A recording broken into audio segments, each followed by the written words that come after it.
Keep dropping your comments. Keep dropping your comments. Okay, it's 5 minutes past the time. I think we should start. So hello again, everyone. I hope you've had a productive day so far. Today is another beautiful and wonderful session. Yesterday, we learned so much about grooming and how to identify predators. Today, we are going to do something more and more and more interesting. Oh, hello. We have something more interesting to do today, to learn today. And today we're going to be talking about responding to child sexual abuse, disclosure, reporting, and child protection systems. Okay, let me take that again. Responding to child sexual abuse, disclosure, reporting, and child protection systems. That's what we're talking about today. So we're going to understand what disclosure is, the appropriate response to a child's disclosure, what to do, what to avoid, the reporting pathways and child protection systems, and then how to support children after disclosure. That's what we are talking about today. And we have an amazing guest who is going to be doing justice to this topic. And her name is Mary Panja. She's a legal practitioner with experience in commercial law, contract management, mining law, real estate, intellectual property, and regulatory compliance. She currently leads the commercial and lands unit at Etazuma Mining and Industries Limited, advising management and supporting complex commercial transactions. She's pursuing an LLM in intellectual property law and policy and is passionate about legal innovation, professional development, and using law to create practical solutions. Mary is also the founder of Panja's Poverty Alleviation Initiative, an organization focused on education, empowerment, and community development. And she will be our guest today. So I hope that you're excited as I am. So please give it up for Mary Panja as she takes the stage, the virtual stage. Please drop an emoji, say welcome to our guest. Let's go to the chat, everybody. Just say, give our guest a warm welcome. Say hello, Mary. Welcome, Mary. We are glad to have you. Thank you. Thank you. Thank you. Thank you. Over to you, Mary. Hello, everyone. Everyone, good evening. Can you see me? And can you hear me? Yes, we can hear you and we can see your screen. Okay, thank you very much. Thank you for the wonderful introduction. My name is Mary, and I'll be giving this session responding to child sexual abuse, disclosure, reporting, child protection systems, and what we all need to know, what we all need to have, or how we should all be guided. Right? Are we together? Okay, so just to quickly jump in. So I'm starting with a question. So please, as much as possible, I really like feedback, and I would like that as we proceed, I would like to hear feedback. Or I would like so I'm with two devices here, so I'm seeing the comments as well. So please, I'd like to get feedback as well. But how we understand or know that we are all going together. The first question I have here is, what will make it easier for a child to tell you something difficult? What do you think will make a child very free to tell you something has happened or relate a very difficult experience with you? Happy to you, rather. Do we have anyone responding?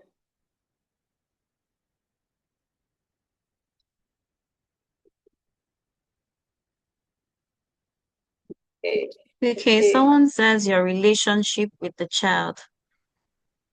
Yes, that's very important. Okay, so let me just go, right? So generally, children are more comfortable dating into this when they feel safe, when they feel that whatever it is, whatever information it is they are telling you, they will not be quereled, they will not be punished for it. They feel comfortable talking or having difficult conversation when they believe or have that belief that you take them seriously. They will also be very comfortable telling you whatever hard decision or whatever hard conversation they want to tell you. If you have shown them over time, if you have shown them over time that they can be comfortable talking to you as well. So let's move on. So the first response generally can shape how a child responds. Your first response now can shape um, how open that child can be to you, right? So I have here, it says disclosure is not always a neat sentence. Remember, these are children, right?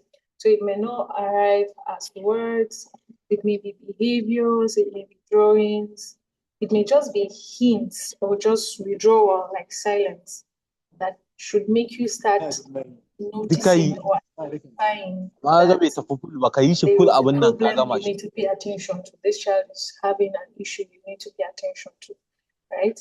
I have a close family relative. I remember one time he was having this, he was just about 3 or 4 years old.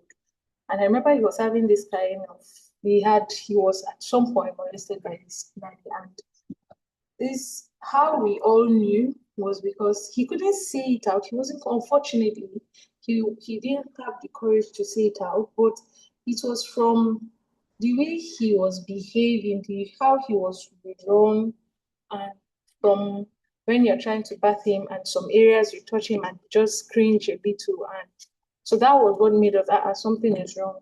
What is happening? And then we had to calm down, talk to him, gradually until he was able to open up and let us know what the issue is. So again, as I said, you have to be approachable. You have to make them comfortable. They have to be sure that you take them seriously, you will not punish them, right? So I have here, it can be direct. A child will let you know either directly, indirectly, or through their behaviors. It can be, they can just tell you someone touched me, or I don't want to go there anymore. Imagine it's a school or a playground or communities where children gather and they play together and all that.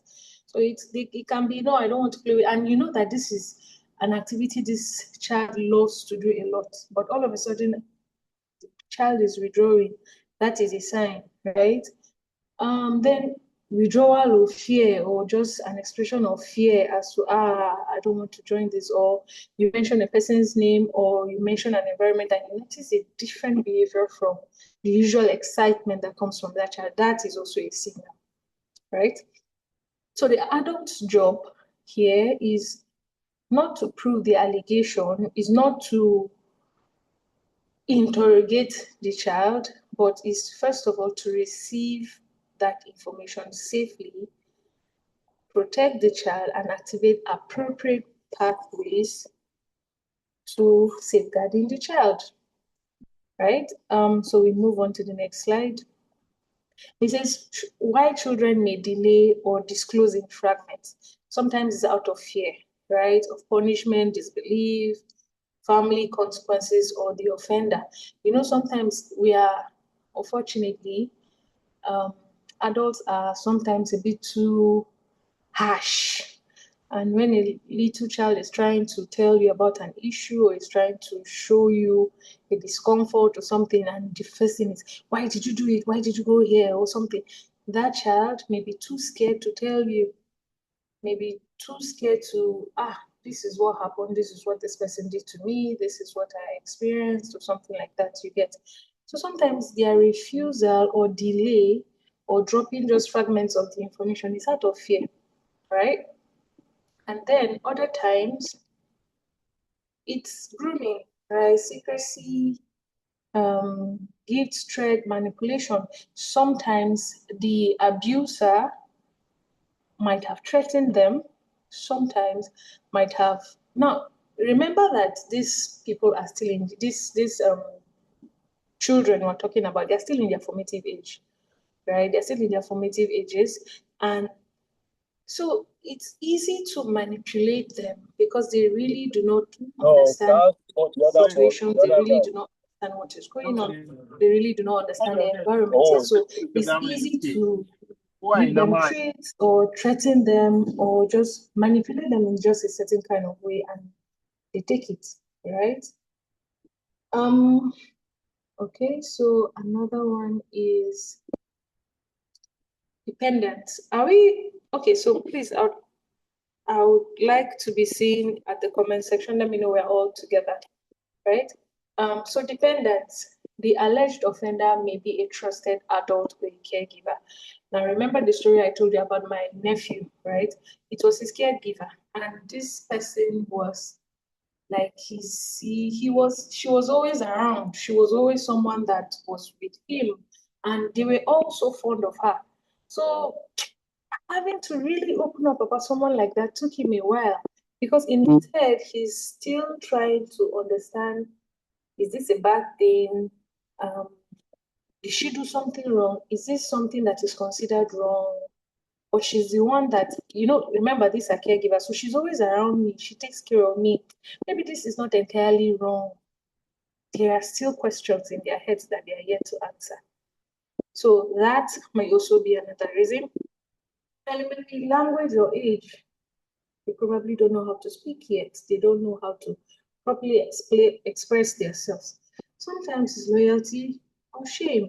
Children can protect relationships or blame themselves. It was me. Maybe they asked me to stay at home, and for children, I mean, some of us, I want to believe most of us, while we were much younger, they will ask. It's not every time our parents or caregivers ask us to stay at a certain place that we all just obey almost immediately. Of course, definitely. They have the one way or the other. There's a bit disrespect or not disrespect. Yeah, disobedience rather.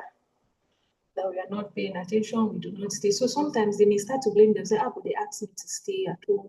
I was asked not to go out. I was asked to do this. I was asked to do this. And it's my fault. It was because I didn't stay at home. It was because I didn't do exactly as I was instructed that this happened to me. So sometimes that's also another reason why. Okay, moving on. So what is our first response model? How do we as adults respond to these instances or these situations? We have this acronym SAFE, SAFE, and it's a practical sequence that teaches adults, generally caregivers, teachers, professionals, volunteers, on how to go about handling situations like this, right? So the SAFE acronym, S is to stay calm. Regulate your own reaction. The child is watching for safety. Don't forget that the child is always watching for safety. So first, you regulate your own reaction. Then second, that now by regulating your own reaction, I'm saying that you watch how you, what do you do? What is your, do you shout? Do you display shock? Do you, the first way you respond says a lot about whether or not that child is going to continue telling you the story or just withdraw and keep quiet, right? Then you allow the child to speak in their own words. That's A, allow. You allow the child to speak in their own words. You do not try to force the child or make it an interrogation session. Sometimes they start to get scared. They start to get a lot of questions are running through their mind, they just generally just start to get scared. So you allow the child to speak in their own words. And it's not an interrogation session. We don't start to interrogate them almost immediately, right? Then the second model is focused on support. So rather than wanting to immediately interrogate or immediately shout at the person or whatever, focus on supporting. Let the child understand that he or she is safe. He or she is safe with the information that that child is telling you about. He or she is basically safe. So it's not a, when you finish telling me I'll punish you, or as you're speaking, I'm already angry, I want to punish you, or something like that. You let the child understand that he or she is safe, right? Then we move into the next one. Explain next steps. Be honest about what you must share and what happens next. Now, this is because most times, let's not forget that in some instances that these children experience threats. So it may be someone that might have threatened them. If you tell anybody, I'll do this to you. If you open up, if so they are already scared. So if it's a threatening situation, then you first of all have to assure that child that the child is safe. I'm not going to tell anybody, but this person cannot do anything to you. You can be rest assured. Just reassurance and explaining what next is going to happen. Oh, now, most times in instances of rape, right? Most times the first point of call after you've noticed the child has opened up to you, or you notice, first thing is to take the child to a medical center for a proper assessment, right? So you explain all these steps to this child so the child understands as well what is happening and what is going on, or what will happen moving on. But just let that child have an understanding that he or she is safe, and this is what will happen. You're not going to be punished, but this is what will have to happen next, right? So don't forget, stay calm, listen, support, and explain. So we move on to the next. It says what to say. What do you say?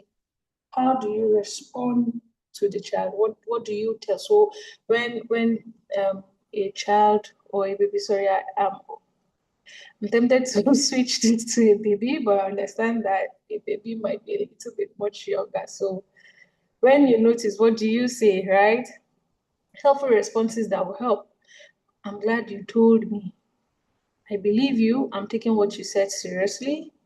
You're not in trouble. So you remember you are supporting that child. You're meant to support the child. So you first reassure the child and appreciate the fact that that child has opened up to you. Appreciate the fact that that child was not scared to tell you. Make that child understand that you believe their story and that he or she is not in trouble in whatever way. He or she is not in trouble telling you the truth, right? So then you explain the limits of confidentiality. Now, first of all, confidentiality is very key. It is very key in this instance because it's supposed to be based on need to know at this point, right? So you would have to, don't assume that this is a baby and the child will not understand situations or will not understand people, and you just go ahead telling whoever you want to, or you first explain this has to be okay. I may need to tell people whose job is to keep you safe. I will tell you what I can do, or sorry, I will tell you what I can about what happens next, right? So you just assure the child, okay, I'm telling so and so people, these are the people I'm telling, I'm not telling these people. Now remember, this child has a play group or is most likely to have a play group. So you are not releasing information out in the open that one day when that baby goes to play, he's being haunted by his own friends or her own friends, right? So you first of all have to keep the information on need to know basis. How important is it for this person to know that this has happened? How important is it? What is the necessity, or what makes it necessary for this person to hear about this story? It's basically on need to know basis. Then moving on, next point of call is things to avoid when you're talking to the baby, or what to avoid, or expressions to avoid saying, right? Why didn't you tell me? Are you sure? Don't tell anyone, or let me confront him or her. You're already making the child scared. You're already putting fear into that child. So it's not remember, this is not an interrogation. You're first of all to even appreciate that that baby has been able to open up to you. So it's not why didn't you tell me? Are you sure? Who did you tell? Or you start questioning and putting words into this baby's mouth or this child's mouth, it's not going to help the situation. Then, of course, legal actions. There's this acronym we have. I understand that we have people from other parts of the country, but here in Nigeria, there's this acronym for police. It says police is my friend, right? In this instance, police really has to be your friend. So do not promise absolute secrecy. Do not conduct your own investigation. Do not coach the child's account, i.e., don't tell him what to say or tell her what to say. But then again, remember you have to report. Then you report to the next appropriate line, the police. And sometimes it might, well, we're going down, we'll see other channels that way you can use, but you take legal actions, you talk to the police. That's the first point of call, especially if you can identify the abuser. Okay, moving on. So the legal frameworks available, right? Now, basically, the Constitution, Chapter 4 of the Constitution already gives, that's the fundamental rights, right, of all individuals, children inclusive. We have the Child Rights Act.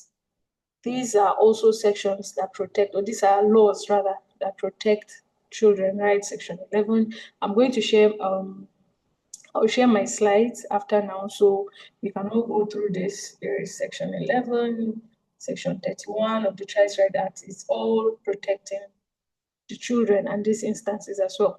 We have Violence Against Persons Prohibition Act 2015. We have the state law. Now, this state law is dependent on your location, right? So you have to, okay, so sorry, again, let me just rephrase. These things I'm calling is streamlined down to, I'm using Nigeria as case study, right? So if you are not in Nigeria, of course, then you have to use laws applicable to the country where you live in. Moving on. So it says reporting is not the same as convicting, right? One of the important messages for communities, you can report a concern without personally determining guilt. Now, how do you report? A child has disclosed XYZ. Here is what I observe what the child said. My concern is the child's safety. Now, especially in this our current society where jungle justice, now remember, as I said, I'm using Nigeria as case study, right? But so especially in this our current society where jungle justice is actually very rampant, you want to be careful that you are not immediately taking justice into your hands and you are not immediately determining guilt. While you're trying to protect that child, while you're trying to safeguard the child, also bear in mind that this is still a baby. So some information might not entirely be accurate. Not all information that may come out of that child might be entirely accurate. So we have to be careful. It's more reason why we should just report, right? Appropriate authorities, so they carry out investigations appropriately. So you do not carry laws into your own hands. You do not determine guilt almost immediately. You are not, it's still an allegation. Until proven guilty, it is still an allegation. So you basically just have to report first without taking laws into your hands, right? So you avoid situations of, I know he did it, everyone in the neighborhood knows, i.e. maybe someone that over time has established bad character. Sorry. Or the person over time is known for a certain kind of behavior. And so when this child is saying stuff like that and you automatically assume that that is correct, this is him, okay, sorry, but you just want to use this person. There's no how, there's no him. This person has bad character. This person has been behaving like this over time. This person is notoriously known for XYZ, so it definitely must be him. This is not a moment to determine guilt yet, right? So we allow the appropriate legal framework, allow the appropriate authorities, rather, that's what I want to use, appropriate authorities to act. Okay, so moving on. reporting and referral pathway.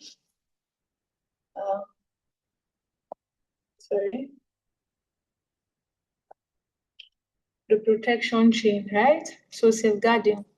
Now, we can report to schools, we can report to churches or mosques, NGOs, if it's a workplace. Now, basically, these are bodies that over time, they have built a chain of network, right? And they are essential to help. Now, remember, we are not, what is the right word now? I'm trying to look for the appropriate word to use.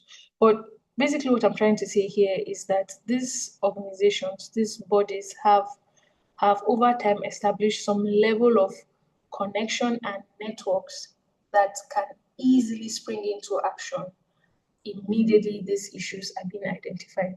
There are NGOs that work with authorities that are primarily focused on situations like this, and they act on issues like this. Reporting to them is one step ahead. Of course, the police, they are also one step ahead. And sometimes it may be our mosques or churches, right? You are still one, but remember, it is still on need to know basis. So it's not an announcement. Whoever you follow appropriate channels, but make sure you still reach out to them, right? We have the enforcement. Here I have Nigerian Police Force Room. I'm using Nigeria as a case study. Then health as well. This is another important thing to do. Now, in instances of rape particularly, it is very important to immediately take that child for medical examination. Now, you would want to gather all your evidence. You want to gather all the evidence that you need for prosecution. So when this matter gets to court, you will need all the evidence you need to have. And medical records are very, very important. They are very paramount. So you want to have a proper medical assessment of that child. Sometimes they may discover bruises, so just take that child immediately to the next center and have that child checked. You would really appreciate this procedure, because when you get to court, you really have to prove all this, and so you need all the records at hand. Social services and child protection, risk assessment, protection plan, support, follow-up. So this one now has to do with family. Now, you follow up with the child, you make sure the child, of course, as you promise, that the child is safe, that the child is protected, right? And of course, justice systems. Now, this is where if you're going to court, after investigations, after, I want to believe at this stage you must have reported to the police already, investigations have been carried out already. Next stage is prosecution. So of course you're going to court. You would definitely would need a lawyer, but so these are all procedures, right? Okay, so I'm trying to stick to time as well. So let's make progress, so we don't dwell too much at one point. So practical communication channels in Nigeria. Again, I said I was using Nigeria as a case study. So here we have, I've listed a few. We have national emergency numbers. We have, here I have a number, this NAPTIP contact line here. The police is here. Local child protection actors, you have to check for each state. Now, for each state, usually they have lines you can actually contact, right? Or offices you can actually even walk into. So you just identify the ones that are relevant to your location and you act on it, right? So let's make progress.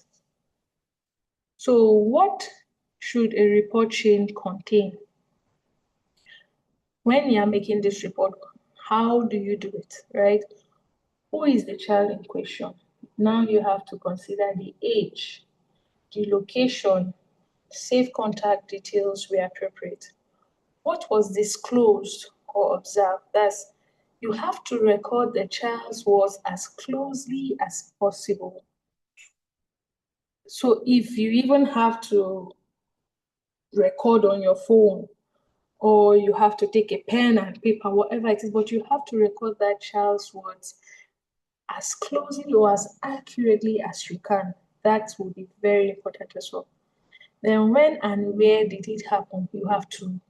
Now remember, you allow the child tell the story completely as much as you can. Now remember, it's not an interrogation, but you still have to get as much information as you can, right? So you have to get when did it happen, where did it happen. Now let me digress a little. Another reason why you need this information is because when you get to court, right? So there's this thing in law that is called an alibi, right? And what this means is that, so someone can take, for instance, accuse me for murder, whereas the date and time that the person is making these allegations, that this was where it exactly, or let's say theft, right? Okay, so and so stole this item in my house located at, let's say, Jabi, Abuja, blah, blah, blah street in Jabi, Abuja at exactly 6 p.m. in the evening.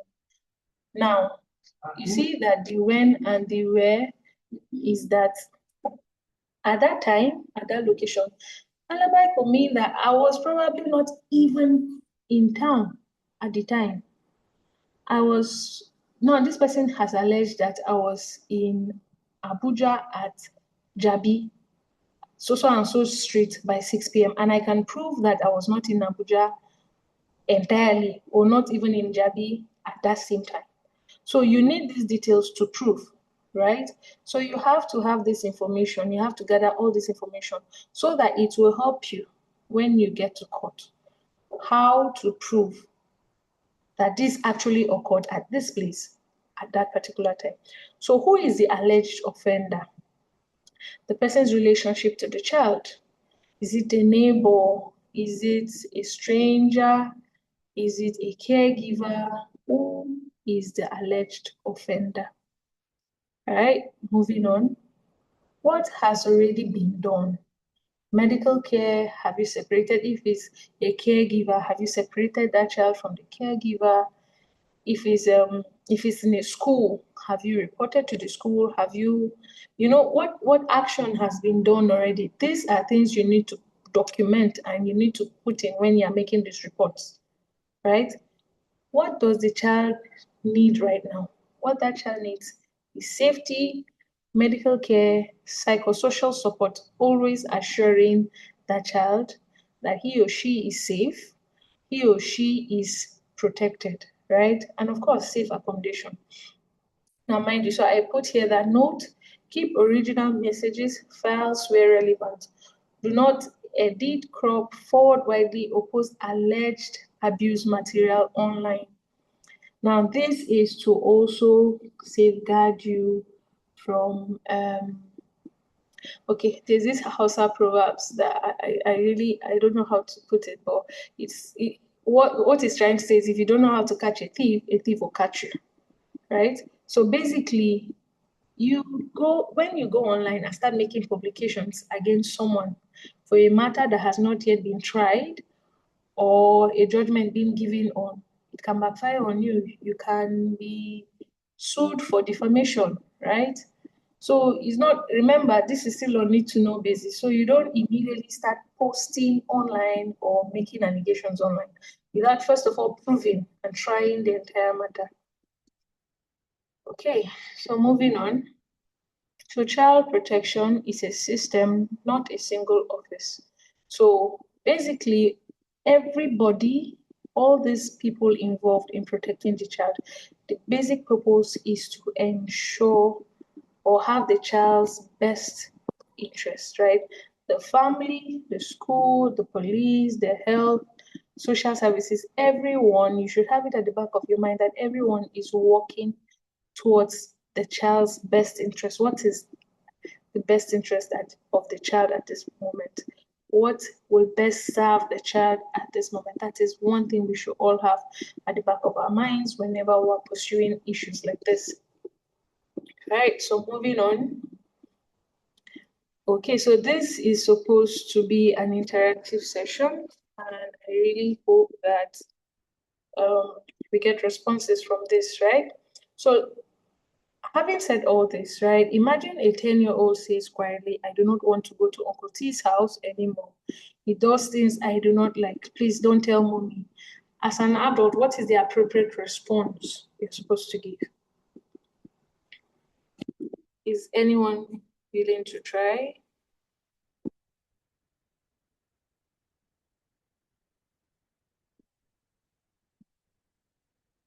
You can unmute your mic. If anyone is wanting to try, you can actually unmute your mic, Alicia. So assuming a child is telling you he or she doesn't want to, okay, we have, okay, please, I can see a hand up. You can unmute and talk. Hello, good evening, everyone. Can you hear me? Yes, we can. Okay, if a child tells you what happened and said you should not tell mommy, obviously, like you said, first of all, we thank the child for trusting us, thank the child for speaking up. Then we will have to tell mommy. Yeah. We'll tell mommy to keep it keep it on low. You should the confidentiality of what the child told you, you have to tell mommy, because you can't start picking up a case of a child without involving the parents. Am I making sense? So we have to tell the mom. Then we'll have to report to the appropriate authorities, and of course make the child feel they did nothing wrong telling you. Mommy should not let the child know. I mean, they can tell the child later on, but for the time being, when they are still, seeking out for justice and all of that, I think they should pipe it low, report to the authorities, pick up the case, take the child to sorry, I skipped the second part. Take the child to a hospital for checkup, and depending on what the child reported for, actually. And yeah, that's basically it for now. Sorry. Thank you.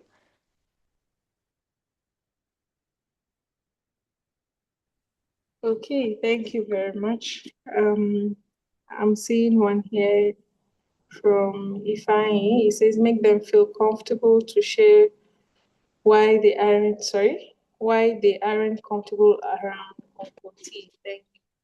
Okay, we have other hands.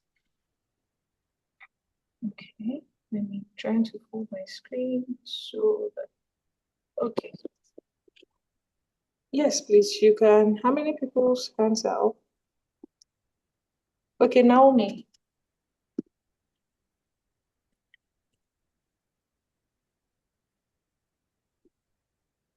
Hello, Naomi, can you hear us? Okay, I'm guessing she's probably not hearing us. So we have a hand up at Heal Up Africa. Are you also trying to speak? Good evening, ma. Yes, ma'am. Good evening. This is Naomi speaking.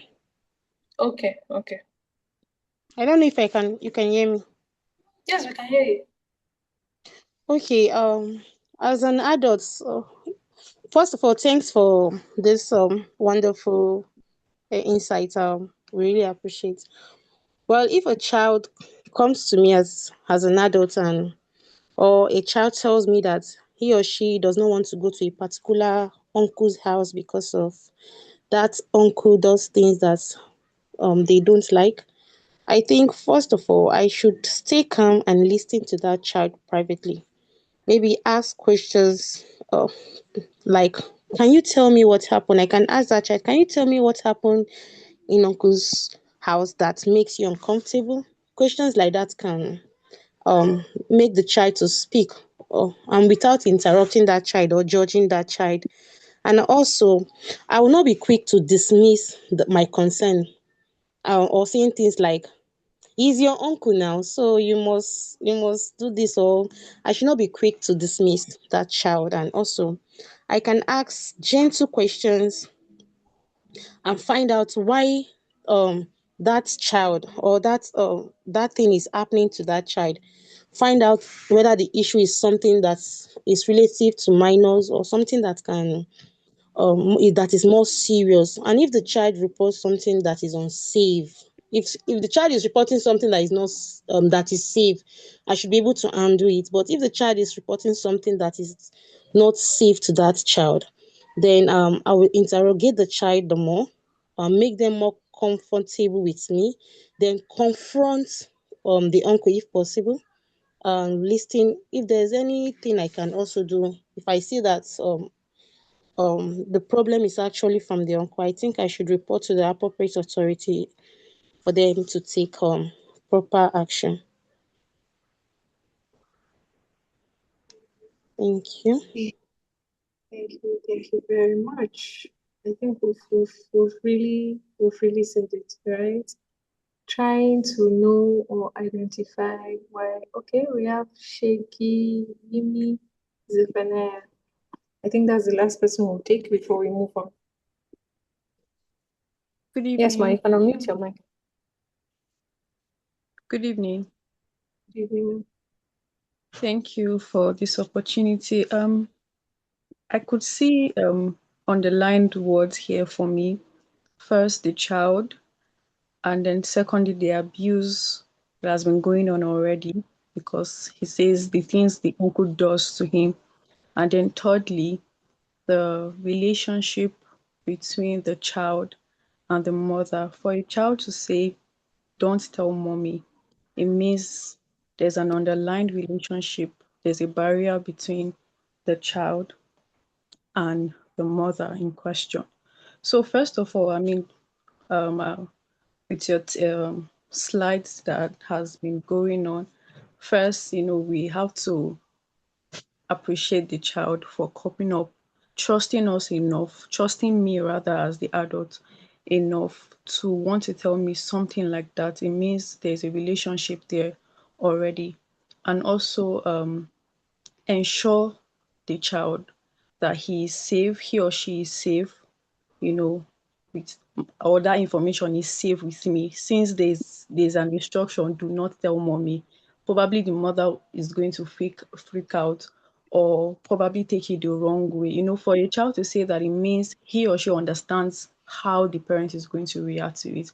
So after ensuring that the child is safe or that information is safe with me, then we can pick up to either reporting to the appropriate authorities. Then after that, we'll tend to mend, if it's possible, tend to mend the relationship between that child and the mother so that the child can be free, because we are talking about responses now. The child can be free enough to discuss whatever it is to his mother and not just an outsider. Thank you. Thank you very much, ma'am. Okay, it seems this is backing up more responses. Okay, so we'll take these responses, but let's move on first. So it comes in, and you can drop your responses at the chat box as well. Thank you. So at what point does protecting confidentiality become unsafe? That is another issue to ponder on, right? At what point does protecting confidentiality becomes unsafe? Now, when that child is already telling you don't tell mommy, or it's already showing fear, it means that that person is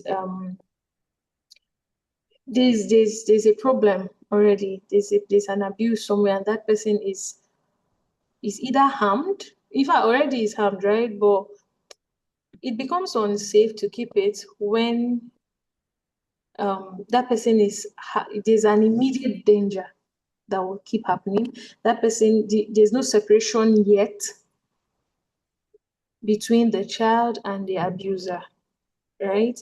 And then sometimes it can even be self-harm or suicide.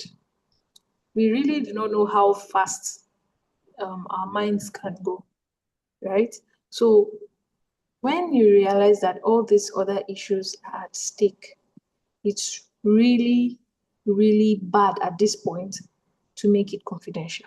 So you have to, as much as you can, on need to know basis, identify and notify the appropriate people that are supposed to have this information, that are supposed to know about what is going on.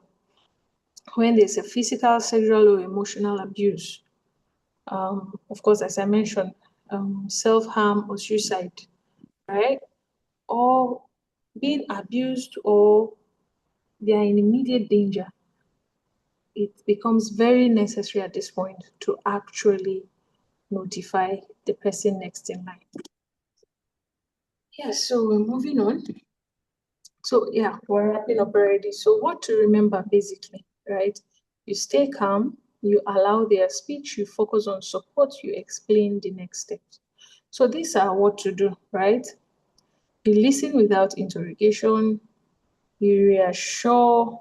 Now, mind you, interrogation does not necessarily mean that you shouldn't ask questions, but let your questions not come off as if you are pressuring or putting pressure to receive answers, right? So you give the child room to be free when responding as well.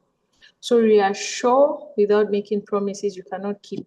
Now, you can promise privacy, but do not promise them secrecy. There's a difference. Secrecy is, I'm never going to tell anybody. Nobody aside the both of us are going to know. That's not the point. Privacy is, I will tell people that are supposed to know about the situation, but don't worry, it will stay. Nobody will, these people won't do nothing to you, and nobody, how do I put this? You won't be laughed at, or this won't backfire.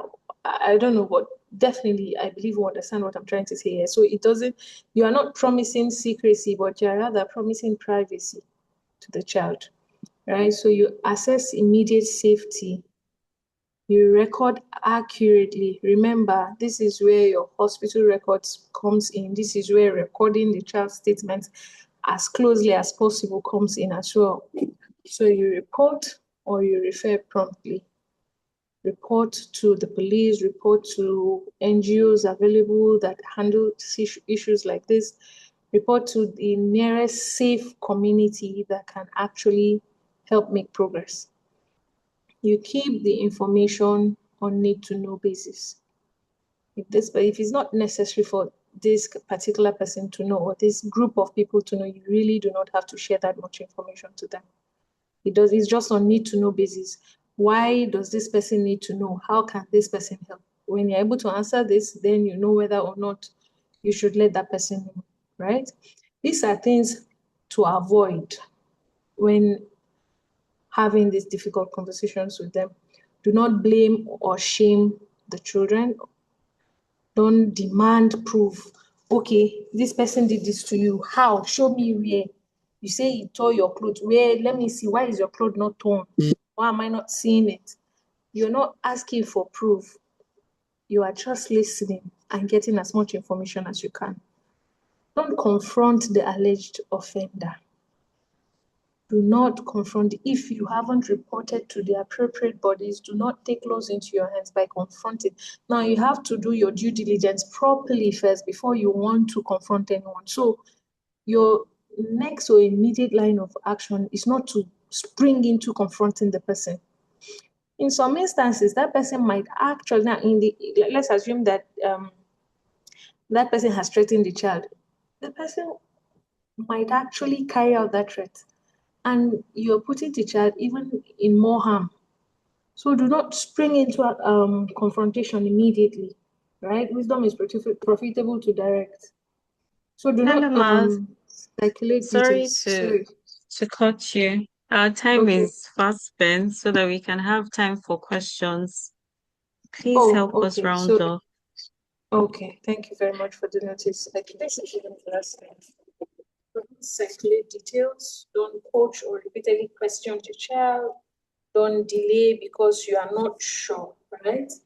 So immediate danger, sexual offenses, there are numbers here. I'll share my slide after now. Yeah, basically that's it. So we're done. Thank you very much. For the moment, I think we should take questions now. I'll share my slides after now. I believe it will be distributed subsequently.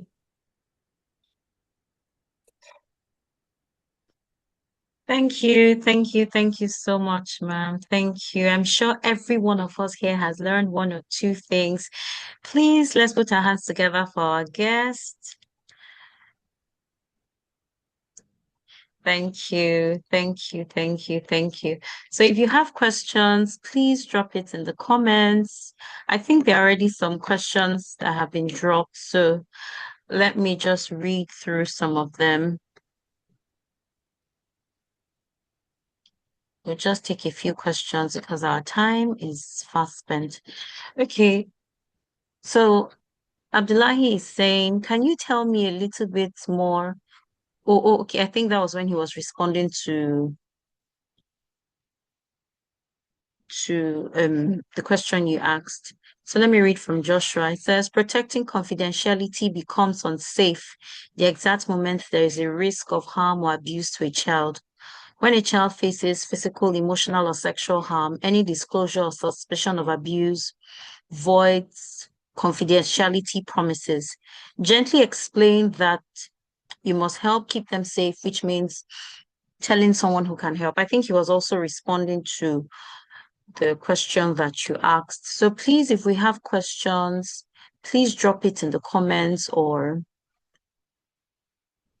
please drop it in the comments or we can raise our hands if we have questions. Let's make it as snappy as possible.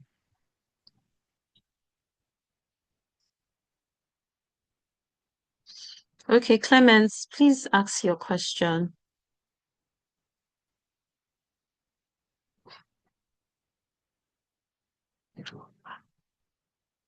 Hello, Clemens, your hand is up. Yes, hello. Thanks for giving me this opportunity. I have a question about confidentiality and reporting immediately. There is a case where a husband can rape or defile his daughter, and his wife is the one who catch him when he was raping his daughter. At this point, that wife may feel like if I reported my husband, uh, it will be embarrassment in the community. I will feel shame. My husband is the only source of income. How are we going to live without him? They are going to arrest him. At this point, what can we do to make sure that if that case happen, that kid, that children is going to get the right uh, justice? Thanks.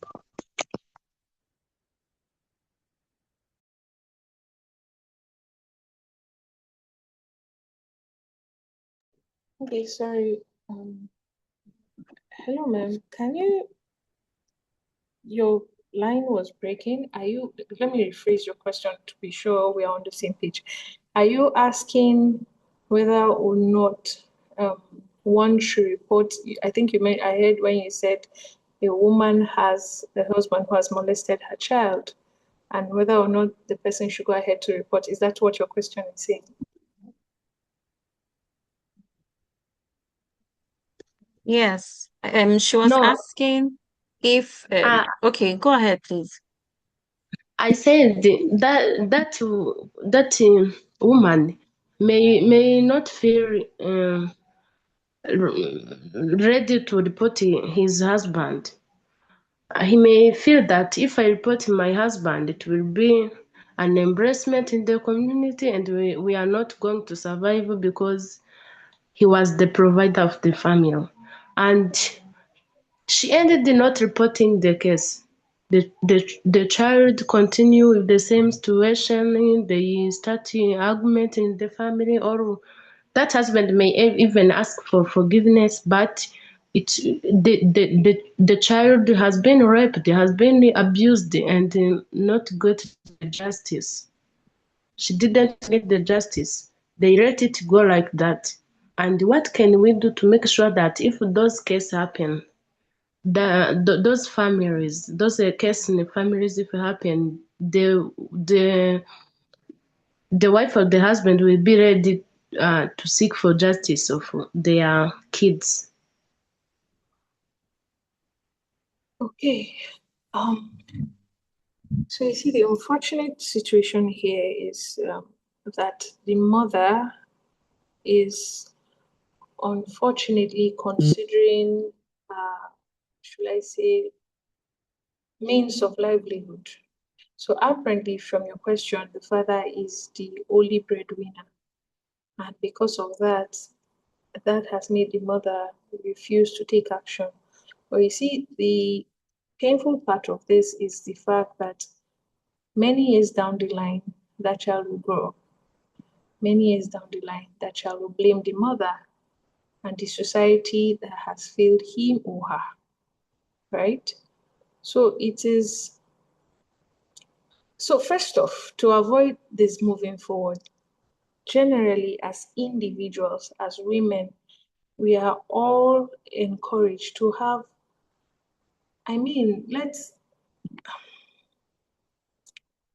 we're all encouraged to make a living for our own selves, right? That we are not solely dependent on someone, and we are not completely dependent down to how we survive or what we eat, because in the end, these situations will still come up again. But in the future, whenever it happens again, remember I said it should be based on need to know basis. But that shouldn't mean that it shouldn't be reported. That shouldn't mean that the matter should, remember, this is the father. So in the end, that child is still under the same roof with the father. So if nothing is being done, it means moving on, that act can continue again. It will happen again and again and again until that child is taken away from the abuser, which in this instance, unfortunately, the father. So we do not, in a way of trying to survive, sacrifice an innocent life or put an innocent life in the line. Sometimes these traumatic responses come in different ways. Sometimes moving on in the future, you would wonder why a child behaved or why a person behaved in a certain kind of way, or why a person is completely withdrawn or is aggressive to a particular gender or speaks harshly or negatively to a particular gender. And it's most times due to issues like this. So please, moving on, report. Regardless, report. And you see, that was why I identified NGOs as one of the means to reporting, right? Because these people do not only pursue the matter, they try to find safety for the parties involved. So please, next time, let's report, right? So we don't dwell too much on this. So do we have another question? Another question, yes, this is from Faith. It says, would you explain how to conduct a case study on the affected person or the abused person? So by case study, are you saying how to assess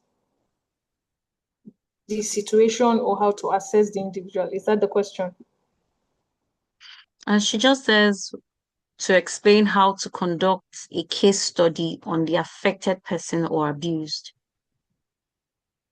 Okay, so first of, after listening to everything the person says, right, you record the information as closely as possible. You take the person to the hospital. Proper medical assessment. Now, most times, as I said earlier, in instances of rape, right, there will definitely be signs. And most times that's why, remember when I was talking earlier, I said you need to gather as much evidence as you can, because when you get to court in the end, you have to prove. He who alleges must prove. So you would definitely have to prove these allegations you are bringing up. So where you get most of this, especially in a house or an environment where there are no CCTV cameras or there are no there was no hidden camera anywhere or an eyewitness to it. Medical assessment. So when you get that child's report, you get the child to explain everything, make the child feel safe, make the child feel trusted, make the child feel comfortable, get as much information as you can. Remember, you're not interrogated, so you don't put too much fear into the child, right? You take the child to the nearest medical center, a proper assessment to be done. That is your first evidence. It forms part of the evidence you use.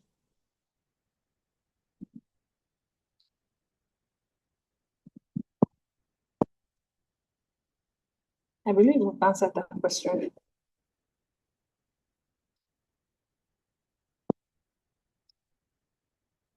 Okay, so I'm seeing another question here. It says, what does one do in a situation where the victim... Oh, so sorry. I didn't know my mic was off. I think I skipped a question before that of Faith. Okay. It says, what does one do in a situation where the victim who testified at first later on changes his or her testimony and says they didn't make such testimony and were not abused? So first off, thank God that we have technology now, right? Remember I said you record the person as closely as possible. So at that instance, just make sure that you have your phones or a video or your phone. Now, please don't get me wrong. To make the child comfortable, you don't necessarily have to flash a camera in front of the person's head, but you have to have wisdom on how to get this information.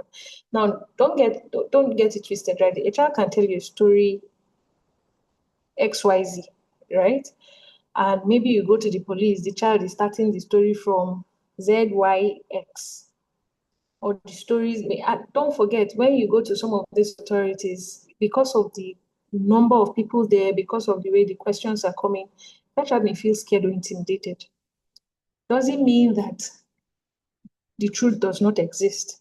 So you always have to make that child comfortable enough to open up to you. Now, remember before we started, I started with what makes a child comfortable to tell you something difficult. It all boils down to us as adults. How is our relationship with these children? How comfortable do we make them around us? How open are we? Are we harsh? Are we always aggressive? How open and free are we with them that makes them comfortable enough to share and have difficult conversations with her? That is the first point of call. If you're always that uncle that they can always tell you anything at all, even if they were scared of the crowd at first, they'll definitely come back and answer you again. There's always going to be a way around it. But first of all, we ourselves have to be very approachable and calm. If we give them a calm environment to speak, they will definitely, these are children, their emotions don't hide. If they want to cry, they'll cry. If they don't like you, you will know it there and then. So once we ourselves are calm enough and approachable enough, definitely they'll open up.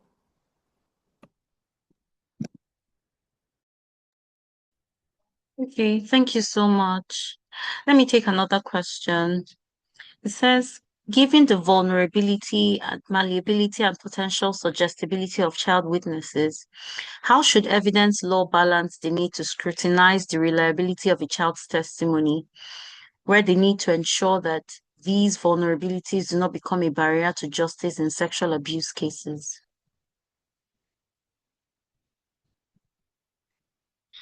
Should I take that again?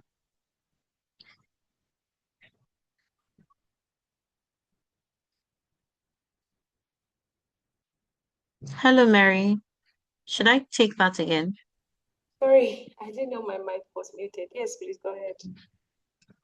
Okay. It says, given the vulnerability, malleability, and potential suggestibility of child witnesses, how should evidence law balance the need to scrutinize the reliability of a child's testimony, where the need to ensure that these vulnerabilities do not become a barrier to justice in sexual abuse cases?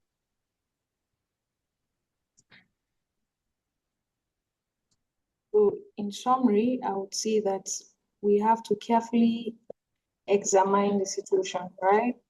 Now, let me break it down. We are assessing reliability and not the age alone, right? The court, of course, will examine the child's capacity to observe, remember, understand, and communicate what happened rather than treating the childhood itself as an evidence, right? The inconsistencies as well. Delayed disclosure, failure to resist, discontinued contact, and also the court also will consider whether or not the child's account was influenced by leading questions. Now, when a child is in court, most times for this kind of issues, there's what is called evidence, right? You give evidence. So there are questions that are being asked that makes the child open up. There are leading questions that may be asked. You are basically, right? Depends. Okay.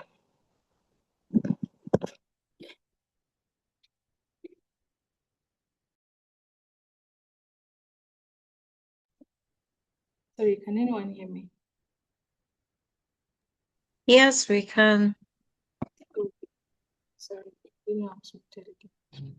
So as I was saying, right, the court will assess. There are questions that we ask when giving evidence, of course, when examining the medical reports and all that.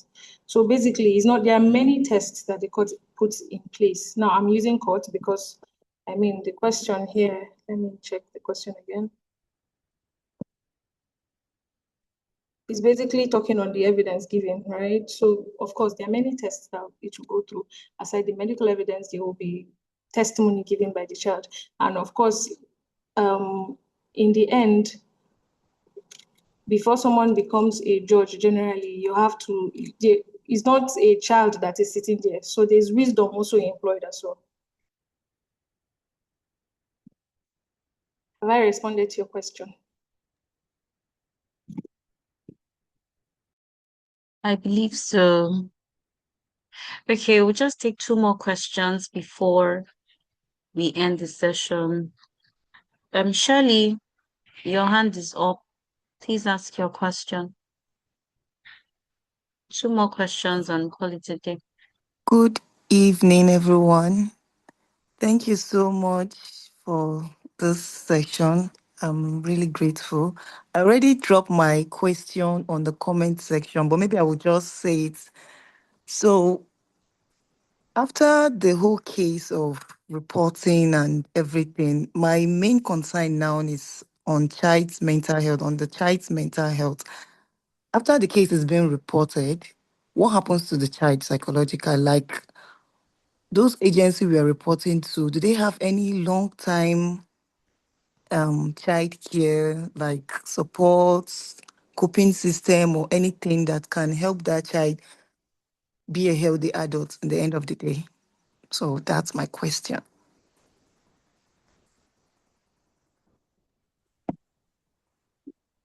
Yes, of course. That's where the family comes in, and also the environment and the society at large. You do not release the information to everyone. That way, it helps it has a way of helping the child's esteem.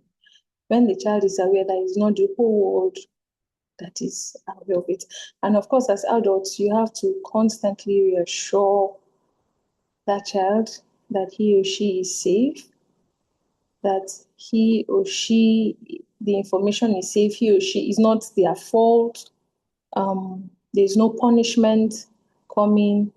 And it takes a while, but gradually, they will definitely open up. But then it boils down to us as adults. How did you receive the information? And moving on, do you check on the child? Are you okay? Are you safe? The assurance that you are safe now, nothing will happen to you. This person won't do this to you anymore. oh, this person is not even, if he's a caregiver already, if once that child is taken away from the caregiver, is already a very important sign to the child that, okay, this person is no longer here and this person will not do this to me anymore, right? And then constant reassurance. But you see that it's unfortunate if we're not able, if once we release the information to everybody and confidentiality, or we lose confidentiality of that information, that's where the problem starts. Because then a little child can be walking on the street and just any neighbor that may feel like, I want to know more about this story, you can just stop the person and ask. You see, that's where they start to have even more deeper issues going on with them, because then they start to withdraw. But once we keep the information on need to know basis and we constantly reassure them, then of course that's a good start. It takes a while, but it's a process. Okay, thank you so much, Mary. And then the last question that I would take, this is from Aliyu. It says, how do you teach body safety to children without making them fearful or confused, especially at different age levels? Sorry, can you take that question again? Okay, it says, how do you teach body safety to children without making them fearful or confused, especially at different age levels? Okay, so how do you teach? First you have to, there are certain conversations that sometimes adults shy away from having them with their children, but they are very necessary.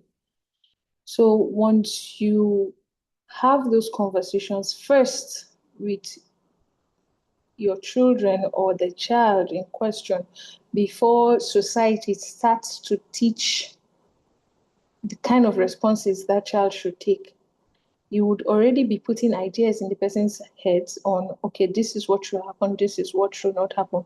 Don't allow this person to touch you here. When someone wants to touch you here, tell the person this. I remember I was few days back, I was with my nephew, and I was hearing a testimony how that he went to pee and he was coming back. I don't know, I think it was a teacher or someone was trying to inquire or something, and jokingly he was like, what happened? Why do you want to know? But these kind of responses come when you constantly teach them how to respond. When someone asks you to pull off your clothes, or when this person is touching you in a certain kind of way, this is what you should say, and constantly repeat it to them and ask them to repeat.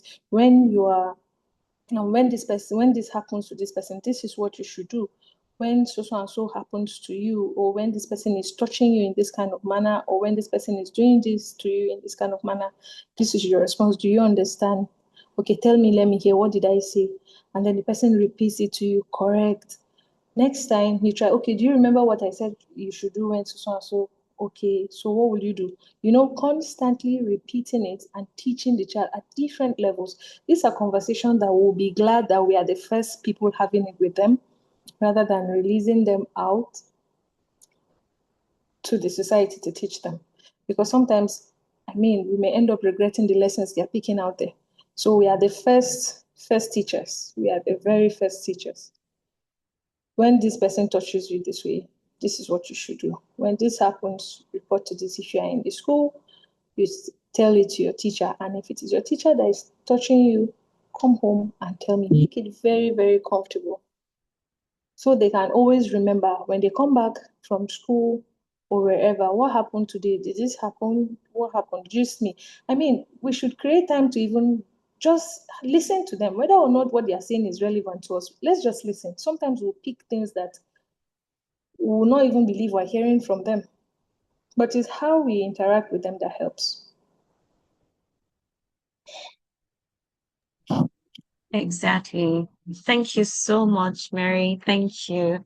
It's really been an insightful session, and I believe that every one of us has learned something from today.